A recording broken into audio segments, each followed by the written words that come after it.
तो last time हमने email writing के हवाले से कुछ चीज़ें डिस्कस की थी और हमने देखा था कि ईमेल राइटिंग जो है वो एक थोड़ा सा टेक्निकल कॉन्सेप्ट है।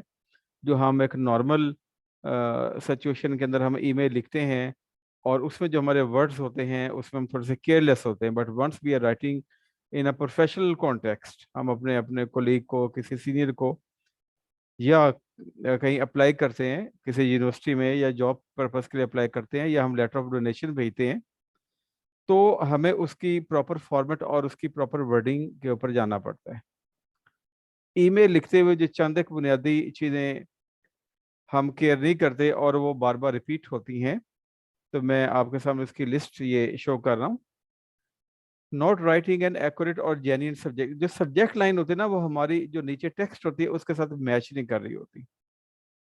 जो ट्रेल ईमेल होती है या जो सीक्वेंस के अंदर आप चल रहे होते हैं उसमें तो एक ही सब्जेक्ट चल रहा होता है और नीचे पूरी कॉरस्पॉन्डेंस चल रही होती है। लेकिन जो पहले आप ईमेल भेजते हैं उसका जो सब्जेक्ट है वो वही होना चाहिए जो आप नीचे इंफॉर्मेशन या तो ले रहे हैं या आप उसे शेयर कर रहे हैं। For example, if you are applying for a job, तो आपका जो सब्जेक्ट लाइन है वो आएगी application for the post of teacher और एडमिनिस्ट्रेटर और एचआर, या जिस भी पोस्ट के लिए अप्लाई कर रहे हैं।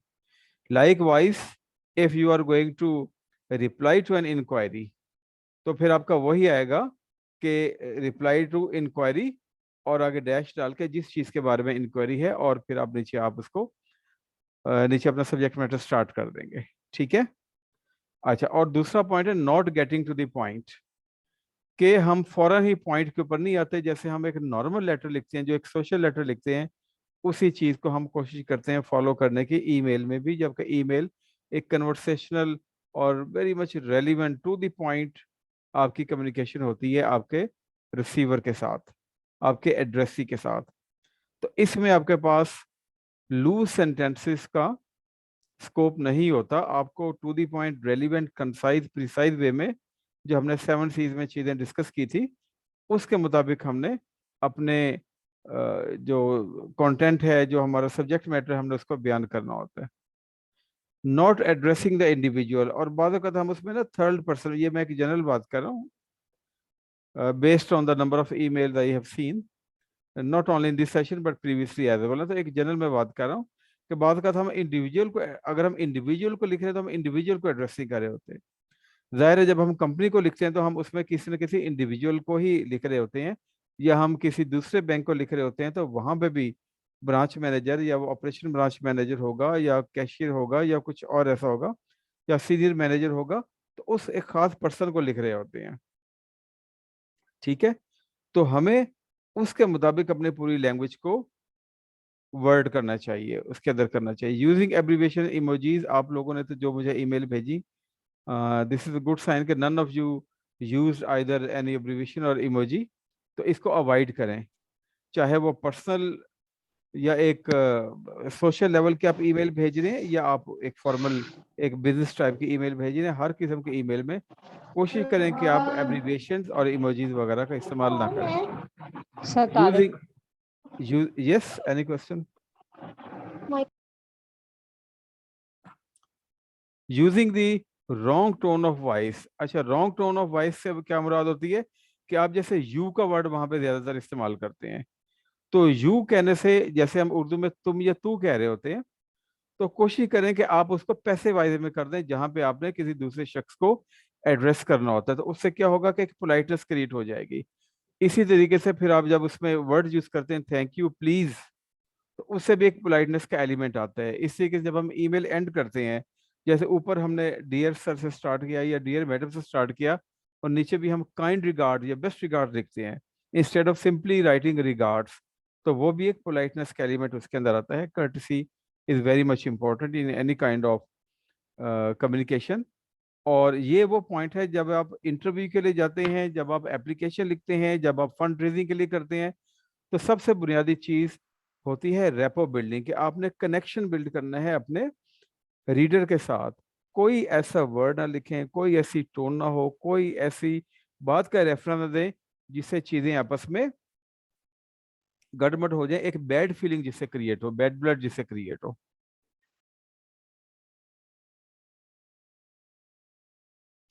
ओके। उसके बाद है inappropriate use of tense, यानी कि जब हम टेंस, टेंस से मुराद वर्ब है, ठीक है। टेंस के इस्तेमाल में बड़ी गलतियां होती हैं कि ऊपर हम बात करें कि कोर्स चल रहा है और हम उसमें वाज का वर्ड यूज कर रहे हैं। अच्छा, अब ऐसा नहीं है कि आपको पता नहीं है कि मैंने यहाँ पे इसका वर्ड यूज करना है जब हम कंटिन्यूटी के अंदर बात कर रहे हैं, या जब हम एक ऐसी एक्टिविटी के बारे में बात करें जो कि अभी चल रही है, अभी खत्म नहीं हुई, तो वहां पे हम सिंपल प्रेजेंट या प्रेजेंट कंटिन्यूअस वगैरह इस्तेमाल करते हैं। ये इश्यू होता है कि जब हम, जो आगे हमने एक पॉइंट लिखा है, हमारी टेंडेंसी नहीं है, अगर आप इसमें लास्ट पॉइंट देखें, रिवाइज करने की। जो कुछ हम लिखते हैं, हमने लिखा और हम इतनी जल्दी में होते हैं, हमें पता नहीं क्या मसला होता है कि हम वहां पे रुकते नहीं, हम इसको टक से सेंड कर देते हैं।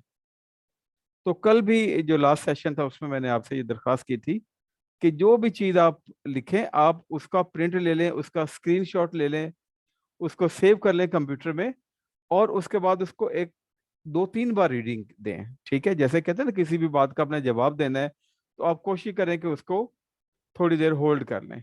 और अगर थोड़ी देर होल्ड नहीं कर सकते, आपने फौरन किसी चीज़ का जवाब देना है, तो अपने जहन में 10, 9, 8, 7 से लेके 1 तक आए। ठीक है, अपने दिमाग को 10 से 15 सेकंड का एक पॉज दें, और उसके बाद आप जो भी जवाब देंगे वो यकीनी तौर पे जवाब बेहतर होगा जो आप किसी का सवाल सुनते ही जवाब देंगे। ठीक है, इसके ऊपर पूरी एक किताब है स्टीफन अरकोवी की, 8 हैबिट के नाम से। हम कहते हैं ना कि हम अशरफुल मखलूकात हैं। अशरफुल मखलूकात बहुत सारी वजूहात से हैं, और उसमें एक वजह यह है कि हमारे पास पावर ऑफ चॉइस है। पावर ऑफ चॉइस है हमारे पास, यानी कि जब आप किसी भी जानवर को पत्थर मारेंगे तो फौरन रिएक्ट करेगा। तो आपको भी अगर कोई अपने लफ्जों से पत्थर मारता है और आप फौरन रिएक्ट करते हैं, यू पे back in the same coin, tit for tat के ऊपर आप यकीन रखते हैं, तो इसका मतलब ये है कि वो सही कहा था एरिस्टोटल ने कि man is a social animal, but we are not social animals, we are crown of creatures, अशरफुल मखलूकात हैं हम। और वो सिर्फ और सिर्फ पावर ऑफ चॉइस की वजह से हैं। और पावर ऑफ चॉइस कब आपके पास आती है? जब आप सुनते हैं, एनालिसिस करते हैं, सोचते हैं कि मेरे जो रिप्लाई है उससे दूसरे के ऊपर क्या इम्पैक्ट पड़ेगा, वो मजीद गुस्से में आएगा या वो गुस्से में नहीं आएगा, और फिर आप अच्छी सी वर्डिंग में आप उसका जवाब देते हैं, या आप खामोश रहते हैं बनिस्बत ये कि आप गुस्से का इजहार करें, गुस्से के जवाब में गुस्से का इजहार करें। तो हमें पावर ऑफ चॉइस एक्सरसाइज करनी है, वेदर वी आर स्पीकिंग और वेदर वी आर राइटिंग। तो एडिटिंग और रिवीजन बहुत ज़रूरी है। वो मैं जब आपसे कह रहा हूँ तो अपने आप से भी ये बात कह रहा हूँ, हर राइटर को, आप एक पैराग्राफ लिखते हैं, आप एक ऐसे लिखते हैं, आप डिसर्टेशन लिखते हैं, थीसिस लिखते हैं, आप ईमेल लिखते हैं, रिपोर्ट लिखते हैं, यू आर ए राइटर। आपने एक लाइन लिखी है, you are a writer. And for every writer, editing and revision is very very important. अच्छा, उसके बाद है जी सब्जेक्ट वर्ब एग्रीमेंट, के सब्जेक्ट हमारा सिंगल है और वर्ब हमने प्लूरल लगाया हुआ है, खास तौर पे आइदर और, नाइदर नॉर, उस सेंटेंसेस के अंदर, या जहाँ पे आपका प्रीडिकेट, यानी कि सब्जेक्ट के अलावा जितना भी आपका फिक्रा होता है वो प्रीडिकेट कहलाता है, या सेंटेंस फ्रेगमेंट भी कहते हैं। जब आप वो बड़ा लिखने की कोशिश करते हैं तो वहां पे कहीं ना कहीं आपकी गड़बड़ आ जाती है, आपका सब्जेक्ट गुम हो जाता है।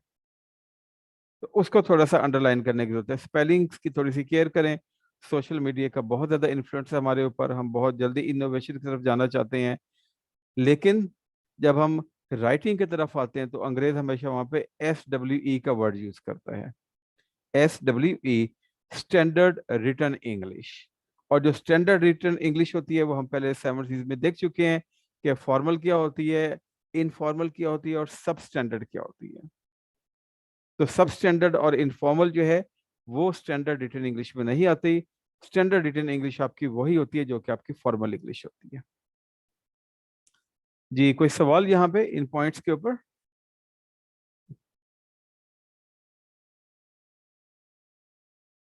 Anyone who has got anything to say on any of these points, you are most welcome.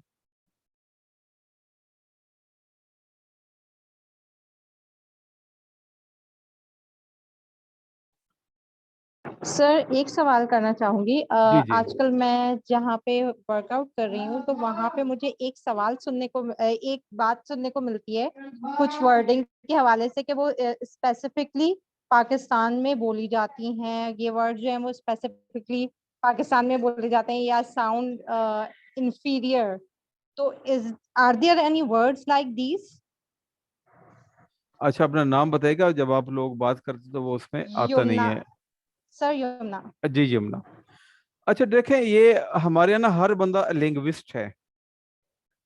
आप देखेंगे कि दो चीज़ों के ऊपर आपको बहुत ज़्यादा इंफॉर्मेशन मिलेगी। एक है इंग्लिश में, हर बंदा आपकी इंग्लिश ठीक कर रहा होगा विदाउट हैविंग द डिग्री। और दूसरी चीज़ है बीमारियां, यानी कि मेडिकल से रिलेटेड। हर आप किसी को बता दें सर में दर्द है, ऑफिस में 10 बंदे हैं, तो वो 10 किस्म की मेडिसिन या कम से कम 5 न्यू मेडिसिन आपको प्रिस्क्रिप्शन के तौर पे लोग आपको देंगे। तो राय हमेशा साहिबुल राय की होती है। राय किसकी होती है जी जुमना?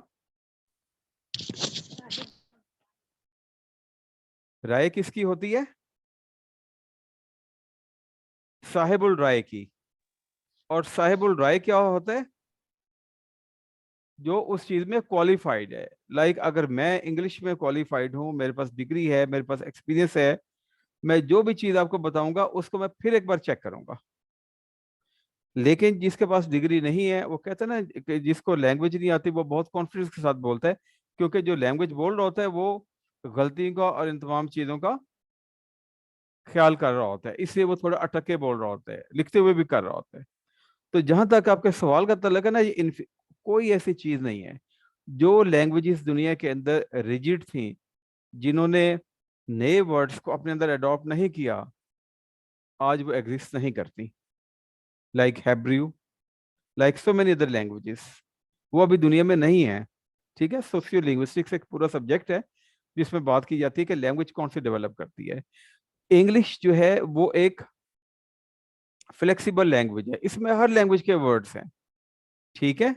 और जो पाकिस्तानी वर्ड्स हैं वो भी अब धोबी घाट का वर्ड आप देखें उठा के, डिक्शनरी में आपको मिलेगा।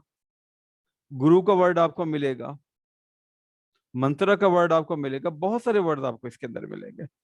हर साल एडवांस लर्नर ऑक्सफोर्ड डिक्शनरी जो है, जो एक स्टैंडर्ड डिक्शनरी लैंग्वेज लर्निंग में तस्लीम की जाती है, उसका एक नया एडिशन आता है। और हर नए एडिशन में 200 से 300 या कम से कम 50 to 60 तो लाजमी उसमें न्यू पेजेस होते हैं, लैंग्वेजेस के हवाले से, न्यू वर्ड्स के हवाले से अडेप्ट कर रहे हैं ना वो उसको। तो आप ऐसे लोगों की बातों के ऊपर बिल्कुल कान ना धरें।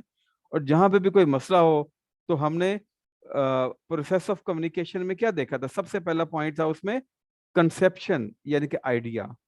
आइडिया आपके पास आया है, आइडिया किसी ने आपको दिया है, फौरन गूगल कर लें, कोई टाइम नहीं लगता, मोबाइल के ऊपर आप उसको गूगल कर लें और देख रहे हैं कि उसकी ऑथेंटिसिटी क्या है। ठीक है। तो अपने अंदर एक कॉन्फिडेंस डेवलप करें। जो पीपल्स ओपिनियन होती है ना, उसको सुने, लेकिन उसको एब्जॉर्ब ना करें, उसको वहीं पे ब्रेक लगाएं, वेरीफाई करें। If you are true then go ahead, otherwise you forget about that. Is that clear?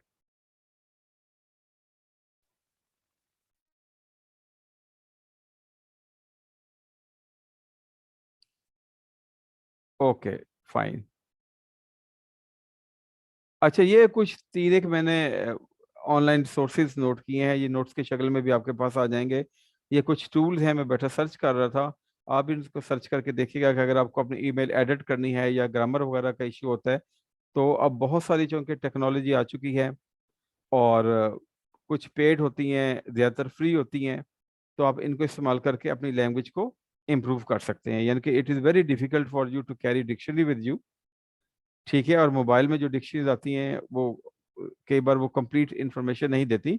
वैसे थिसॉरस, रॉजर्स थिसॉरस भी अवेलेबल है, मरियम वेबस्टर्स की डिक्शनरी आपको ऑनलाइन अवेलेबल है, यू कैन डाउनलोड इट, आप उससे भी कर सकती हैं। ठीक है।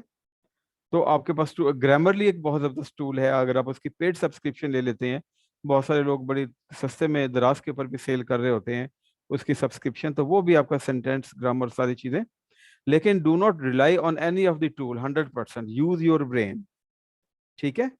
क्योंकि जब आप देखते हैं कि बहुत सारे वर्ड्स आप गलत लिखते हैं और वो एक्चुअल वर्ड में होता है, लाइक कन्वर्सेशन एंड कंजर्वेशन, जो हमने ईमेल में देखा था, तो वो कंजर्वेशन को ठीक करेगा, but you do not mean conservation, you mean conversation. So you have to check yourself line by line and word by word, editing and revision about your writing. Okay, so let's move about today's topic. So yesterday we were talking about the paragraphs of an email. Opening paragraph क्या होता है, कुछ हमने example देखी, उसका closing क्या होता है, मिडिल में क्या होता है। तो आज हम थोड़ा सा मजीद उसको एक्सप्लोर करते हैं। तो देखें, जो ओपनिंग पैराग्राफ होता है, because these are initial communication, you do not need to thank the reader for a previous email. Thank you for your email कोशिश करें कि आप उसको ना लिखें, ठीक है, बल्कि उसकी जगह पे रेफरेंस एक एस्टेब्लिश करने की कोशिश करें। वो आगे हम एग्जांपल में देखते हैं, ठीक है। An explanation of why you are writing to that company rather than to any other, or an indication that you think the company can help you, right? जो 2-3 ईमेल्स आप लोगों ने मुझे भेजी थी, इट्स वंडरफुल। आप लोगों ने इसी पॉइंट को बड़ा अच्छा एड्रेस किया है, और आपने स्टार्ट यहीं से किया कि why you are writing this email, right. अच्छा, शुरू की जो लाइनें हैं, जैसे वो एक पार्टिसिपेंट कह रही थी कि हमें कुछ बने बनाए फिक्रे भी मिल जाएं, तो ये थोड़े से हैं यहाँ पे फिक्रे, आगे भी हैं। But starting can be very general. I am writing to inquire, और I am writing to ask if, और आगे क्लॉज का मतलब कि आप पूरा फिक्रा लिख दें। यानी नीचे एग्जांपल दी हुई है, I am writing to inquire if you can supply these items, और आगे कॉलन लगाएं और नीचे आइटम्स की लिस्ट लिख दें। For example, if you are buying something, या अगर आप कोई आइटम सेल कर रही हैं तो आप लिख सकते हैं कि I am writing to inform you that I am sending you following items via TCS, और जो भी आपका शिपमेंट का जरिया है उसके जरिए आप भेज सकती हैं।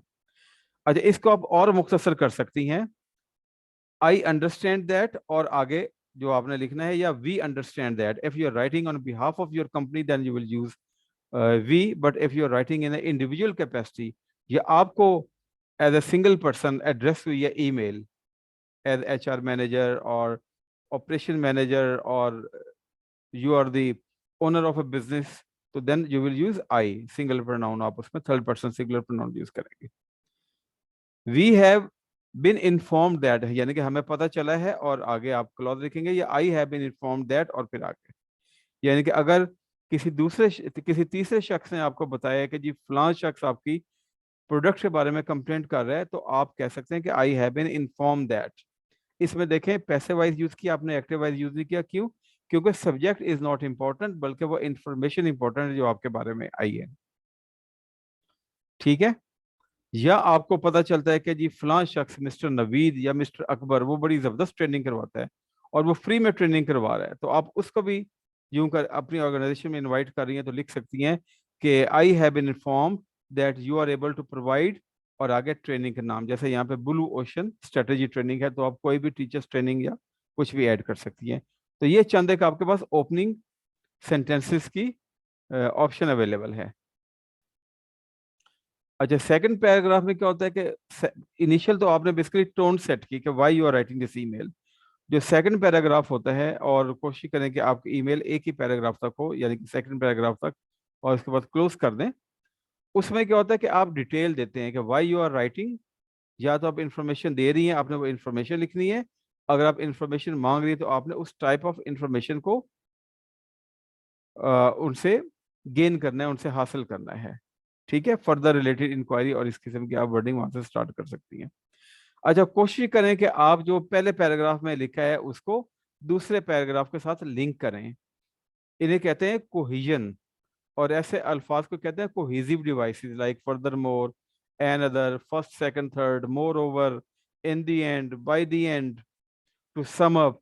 ये कुछ वर्ड्स और फ्रेजेस होते हैं, ये अगर आप गूगल करेंगे कोहेसिव डिवाइसेस, तो आपको बहुत सारी इसके लिस्ट आ जाएंगे। इसमें प्रोनाउंस भी होते हैं, इसमें एडवर्ब्स भी होते हैं, इसमें prepositional फ्रेजेस भी होती हैं, कोई भी ऐसी चीज जो कि उसको लिंक करती है। अब देखें यहाँ पे क्या लिखा हुआ है, फर्दर टू दिस, जो पुराना हमने डिस्कस कर लिया, further to this, comma, I would like to know if. इसी तरीके से on the same subject, could you tell me, in the same connection. अब ये क्या है, further to this, further, on the same subject, in the same connection, ये आपके cohesive device हैं जो लिंक कर रहे हैं आपके प्रीवियस पैराग्राफ को और नेक्स्ट पैराग्राफ को। अच्छा, अगर आपने कोई नई चीज पूछनी है, न्यू इंक्वायरी करनी है, तो you may want to make more than one inquiry, and the link expression also, yeah, in addition, they are also useful. For example, I would also like to know, एक point आपका खत्म हो गया, अब आपने एक दूसरे पॉइंट के बारे में इंफॉर्मेशन लेनी है, आपने ट्रेनिंग करवानी है, ट्रेनिंग के लिए आ रहे हैं, वो फ्री के अंदर ट्रेनिंग करवाते हैं। अब आप लिख रहे हैं कि आपको कौन कौन सी फैसिलिटीज चाहिए, आपको मल्टीमीडिया चाहिए, आपको कॉन्फ्रेंस रूम चाहिए, आपको कॉलर माइक चाहिए, आपको माइक नहीं चाहिए, ऑडियंस की तादाद कितनी होगी, उसके बारे में पूछना चाह रहे हैं। वो अपने यूएसबी लेके आएंगे, लैपटॉप लेके आएंगे, कौन सा एमएस ऑफिस का वर्जन उनके पास है, फिर आप अपने उसके इंफ्रास्ट्रक्चर के साथ मैच करेंगे उसको। तो वो मजीद चीज़ें पूछने के लिए आप करेंगे कि I would also like to know, could you also tell me, या in addition, furthermore, please would you let us know. अब यहाँ पे बात थोड़ी सी लंबी हो रही है, लेकिन कनेक्टिविटी उसके अंदर है। अगर आप एक ही फिक्रा बार बार लिखती जाएंगी, further further, I would also like to know, I would also like to know, तो वो repetition of the same thing, that is वो एक न्यूसेंस क्रिएट करती है, एक इरिटेशन राइटिंग के अंदर क्रिएट करती है। ठीक है, जैसे हम नाउन की जगह पे प्रोनाउन यूज करते हैं, तो प्रोनाउन क्यों यूज करते हैं? क्योंकि repetition of the same name time and again repeatedly, that creates a bad impact. तो उस चीज को अवॉइड करने के लिए, लैंग्वेज को थोड़ा सा सॉफन करने के लिए, उसको ब्यूटीफाई करने के लिए, हम उसकी जगह पे ये चेंज एक्सप्रेशन, डिफरेंट एक्सप्रेशन वहां पे यूज करते हैं। अच्छा, अगर आप उनसे मजीद डिटेल की रिक्वेस्ट कर रही हैं, तो फिर आपको क्या यूज करना है? Please would you let us have further details of. अब देखें ना, प्लीज और वुड का इस्तेमाल, वुड भी हम रिक्वेस्ट के लिए करते हैं, और please itself is a word of respect. Please can you give us full particulars of the speaker, अगर आप उसकी कंपनी को लिख रही हैं, would you please email me further information about your time of arrival, the mode of arrival, और any other thing they require. Closing paragraph में क्या होता है? इसमें आपने चीजें सम अप करनी होती है, इसमें बेसिकली वन लाइन का आपने शुक्रिया अदा करना होता है। ठीक है, वो रेपो बिल्डिंग की जो हमने बात की, एक कनेक्टिविटी के लिए, कि you do not leave it unattended, आप उसको बिल्कुल जो है ब्लैंक नहीं छोड़ते, उसको क्लोज आपने करना होता है। For example, if you are getting some information, तो thanks for a very informal and normal inquiry और रिक्वेस्ट, या I look forward to hearing from you. बहुत सारे लोग लुक फॉरवर्ड के बाद टू देख के, टू इज अ preposition, उसके बाद first form of the verb आती है, तो वो लिखते हैं I look forward to hear from you, which is grammatically incorrect. Why? Because there are 13 such verb phrases. ये वर्ब फ्रेज है ना, वर्ब से स्टार्ट हो रहा है, look, look is a verb. Verb phrase ऐसी है, जब भी आप उनको यूज करते हैं, तो उसके बाद आपको आईएनजी का स्ट्रक्चर लगाना पड़ता है। आप लुक फॉरवर्ड हटा दें, फिर आप टू के साथ हेयर लगा सकती है, लेकिन अगर लुक फॉरवर्ड लगा रहे हैं, तो हमेशा आपने उसके साथ आईएनजी का फॉर्मेट लगाना है। ये पूरी एक फ्रेज है, look forward to seeing you, look forward to hearing from you. ठीक है, नेक्स्ट में आप देखें, I am looking forward again to hearing from you, thank you for your assistance, thank you for your advice, thank you for your email, thank you for your time, we would appreciate it if you could let us have this information as soon as possible. Please could you confirm that this by, और आगे आप date डाल सकती हैं। If you think that the reader might have further question, ठीक है, तो आप सजेस्ट भी कर सकते हैं कि वो आपसे कॉन्टेक्ट कर ले, खास तौर पे जब आप किसी को इनवाइट कर रहे हैं, या प्रोडक्ट सेल कर रहे हैं, या आप अपनी कोई सर्विस सेल कर रहे हैं। तो मजीद आप देखें, ऐड जो होते हैं, ऐड में भी लिखा होता है कि आप मजीद तफसीलात के लिए रब्ता कीजिए, और नीचे रब्ता नंबर एक दिया होता है। तो please call me if you have any question और क्यूरीज। अगर आप ये वाला वर्ड यूज करते हैं, please call me if you have any question और क्यूरीज, तो अपना फिर जो ऑफिशियल नंबर है वो जरूर उसके बाद मेंशन करें। ये ना हो कि प्लीज कॉल मी आप लिखें, और उसके बाद आपका कोई कॉन्टैक्ट नंबर आप वहां पे मेंशन ना करें, या उसके ऑलरेडी इसको पता नहीं हो आपके जो रीडर है उसको। Please feel free to email me if you have any question और क्यूरीज, तो ये भी आप लिख सकते हैं। In this case there is no need for you to share your contact number, तो चॉइस आपकी अपनी है, डिपेंडिंग ऑन। तो मैंने कहा ना कि आपका स्टेटस क्या है, सामने वाले का स्टेटस क्या है। अगर जाहिर है कि आप अपने बॉस को अपनी प्रेजेंटेशन सबमिट कर रही हैं, कोई रिपोर्ट सबमिट कर रही हैं, तो वहां पे आपको इस किस्म के वर्डिंग की जरूरत नहीं है। फिर आप सिंपल करेंगे कि here I am enclosing, I am attaching copy of my presentation for your very kind perusal, best regard, और नीचे फिर आप अपना क्लोज कर देंगे। यहाँ तक कोई सवाल किसी पार्टिसिपेंट के जहन में है तो बताएं, वरना फिर आगे चलते हैं। Today we'll inshallah close this topic. जी, any question?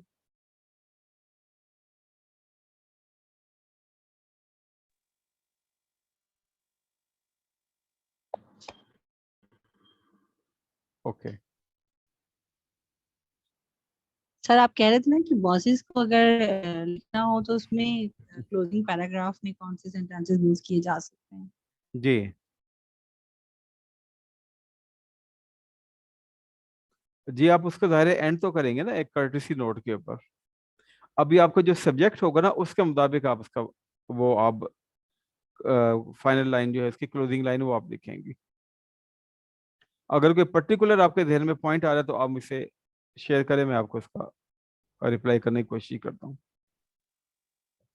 अभी जो एग्जांपल आप दे रहे थे कि अगर कोई क्लोजिंग नोट्स अपने बॉसेस को कोई अटैचमेंट्स भेज रहे हैं या उनको थैंक्स एंड रिगार्ड्स कहना है, तो उसके लिए कौन से ऐसे सेंटेंसेस हैं जो ज्यादा बेहतर वर्ड्स में कहे जा सकते हैं? अच्छा, उसमें आप वो ज़ाहिर है थैंक्स कर सकते हैं कि या आप रीवर्ड कर सकते हैं अपनी वर्डिंग को कि I would be grateful if you provide me feedback on my presentation या on my solution या on my report। ठीक है कि आप बॉस का भी एक पॉइंट ऑफ व्यू लेना चाह रही हैं तो वो भी ले सकती हैं, या आप ये भी लिख सकते हैं कि thank you for your time for perusing this report. Perusing या प्रूजल जो है और प्रूजल ऑफ द रिपोर्ट आप वो भी वहां पे लिख सकती हैं। और आप रिगार्ड सर ये भी सिंपल लिख सकती हैं अगर आप उसको कुछ नहीं कहना चाह रही हैं, आप बॉस नया है, ठीक है, और आप उसको कोई ऐसी चीज नहीं देना चाह रही तो आप बेस्ट रिगार्ड या काइंड रिगार्ड्स, ठीक है, और नीचे आप फिर अपना क्लोज कर देंगे उसको।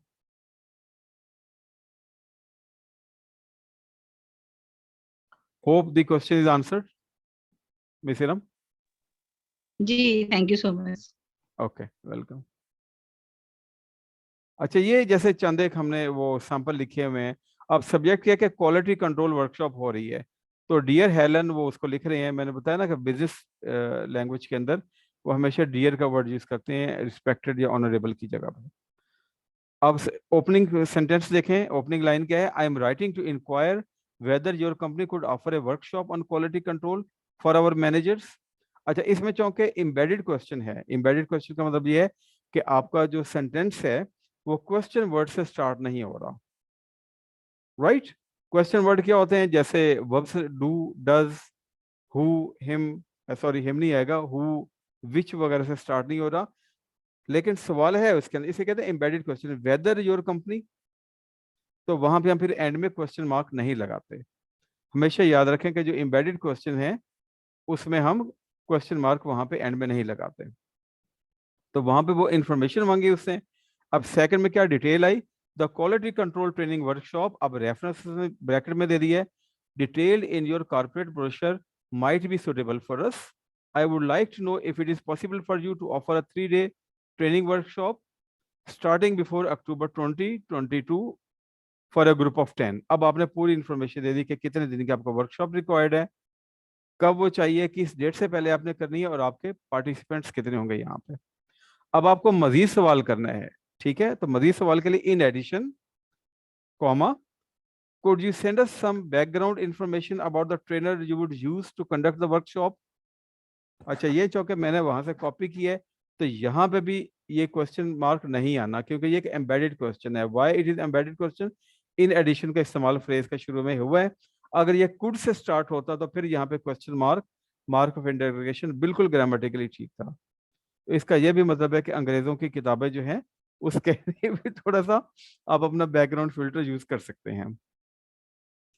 Closing line, I am looking forward to hearing from you, best regards, और आगे आपने उसका आपने नाम लिख दिया। Any question here on this slide?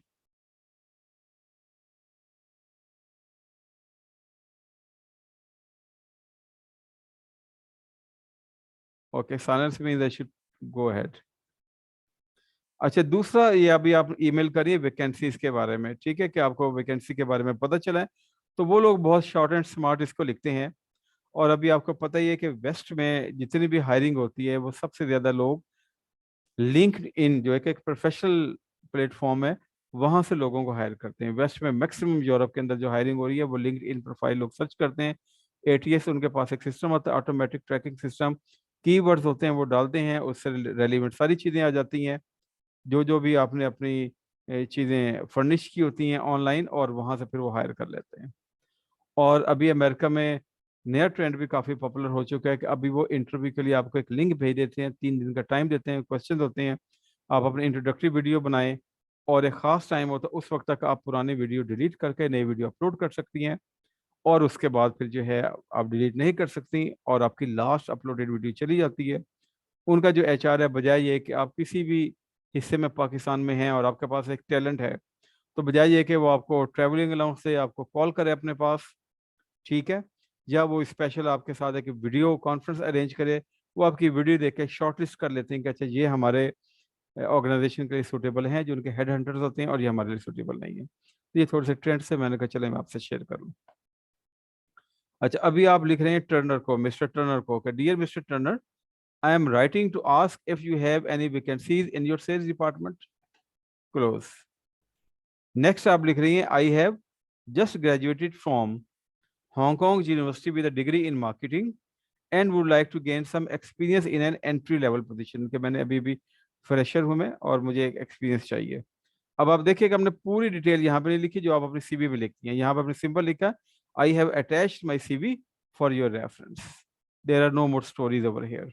Yes, if you have got any special quality, any special qualification, any extraordinary experience, then you have to mention in the job cover letter. ये email basically आपका एक job cover letter है. I look forward to hearing from you. Kind regards, और आप उसमें नाम लिख देंगे।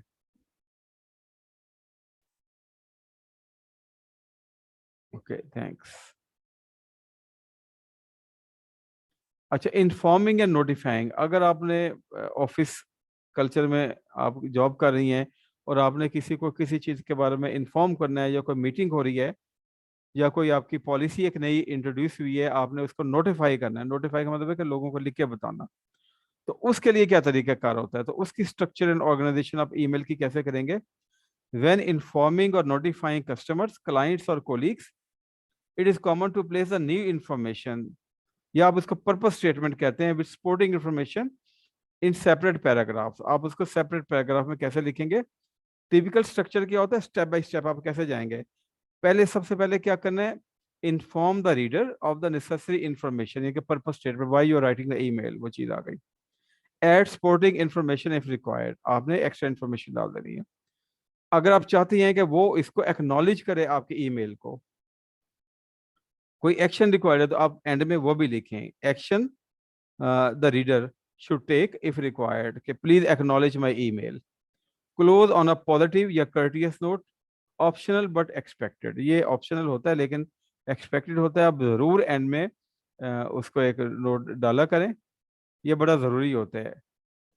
अच्छा, यहाँ पे मैं एक ये चीज़ बताऊँ आपको कि अभी जितनी भी ट्रेनिंग्स हैं, जो भी आप लोग अब आप लेते हैं, स्कूल ऑफ लीडरशिप से लेते हैं, कहीं पे भी लेते हैं, मैनेजमेंट से रिलेटेड हैं, इमोशनल इंटेलिजेंस से रिलेटेड हैं, या आप कॉर्पोरेट ट्रेनिंग लेती हैं, सब के अंदर वो रेपो बिल्डिंग के ऊपर बहुत ज़्यादा, यानी कि you have to be harmonious, आपको हारमोनी के साथ काम करना है।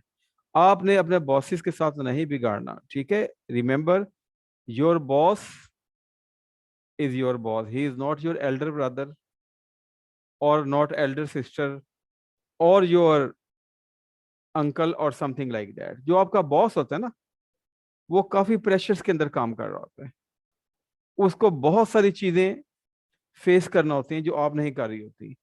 अगर आप अंडर परफॉर्म कर रही हैं, तो इसका जवाब भी आपके बॉस को देना है। तो बजाय ये कि बॉस ऊपर से भी गुस्सा बर्दाश्त करो और नीचे आप भी उसको सुना रही हो, तो वो एक्सप्लोर हो जाएगा फिर। तो हमेशा be a source of clapping for your boss, हमेशा ऐसा काम करें जिससे आपके बॉस, और हमेशा अपने काम का भी क्रेडिट बॉस को देने की कोशिश करें, और आप देखेंगे कि आपकी कैसे गुड बुक्स में और सारी चीजें आपके अंदर चलना शुरू हो जाती हैं।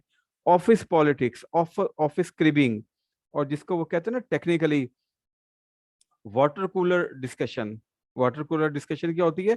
चलते फिरते कुलीग्स के साथ बुराइयां करनी बॉसेस के बारे में, कंपनी के बारे में, हेड ऑफिस के बारे में, ये चीजें वहां तक जाती हैं। इसे ग्रेप वाइन कम्युनिकेशन भी कहते हैं। तो इसको आपने अवॉइड करना है। यहाँ पे आपने अपने ऊपर फुल कंट्रोल रखना है।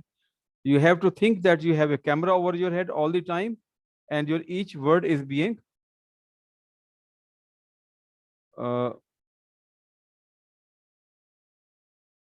गुड बुक में जाना जरूरी है क्या sir? Yes, it's very necessary. अगर आप गुड बुक में नहीं है तो मुझे बताएं कि बायर आपसे क्यों चीजें खरीदेगा? आपका बॉस आपको कोर्स के लिए क्यों रिकमेंड करेगा? आपकी प्रमोशन के लिए क्यों रिकमेंड करेगा? एक किताब मैंने गो थ्रू की थी, एक ऐसे शख्स ने किताब लिखी थी जो अमेरिका में अमेरिकन प्रेसिडेंट्स को ट्रेनिंग देता था। तो काफी अर्सा पहले मैंने 4-5 साल पढ़ी थी, और उसने वो बड़ी जबरदस्त बात की। उसने कहा जो आपकी डिग्री होती है ना, जो आपका हार्ड वर्क होता है, जो आपका जीपी होता है, उससे आपको कंपनी में जॉब मिलती है डिग्री से, यानी कि प्रोफेशनल जो आपका एक्सीलेंस है वो आप वहां पे मिलती है। उसके बाद सेकंड स्टेज यदि हार्ड वर्क की, अगर आप हार्ड वर्क नहीं करते you are no more in the company. ठीक है, हम लोग क्या करते हैं, हम डिग्री ली और जाके हार्ड वर्क करना शुरू कर दिया। और जो तीसरा सबसे इंपॉर्टेंट फैक्टर है, हम जिंदगी में कभी उसके ऊपर काम नहीं करते, और वह है rapport building, image building, impression management. उसके ऊपर हम लोग काम नहीं करते, और यही वजह है कि हम पूरा दिन काम करते रहते हैं, और आपके नजदीक कंपनी में या ऑफिस में जो सबसे ज्यादा फारिग शख्स है, जो वेला शख्स है, ठीक है, जो आपके ख्याल में कोई काम नहीं करता, उसे बॉस बुलाता भी है, उसे इज्जत भी देता है, उसकी प्रमोशन भी होती है, उसे बोनसेस भी मिलते हैं।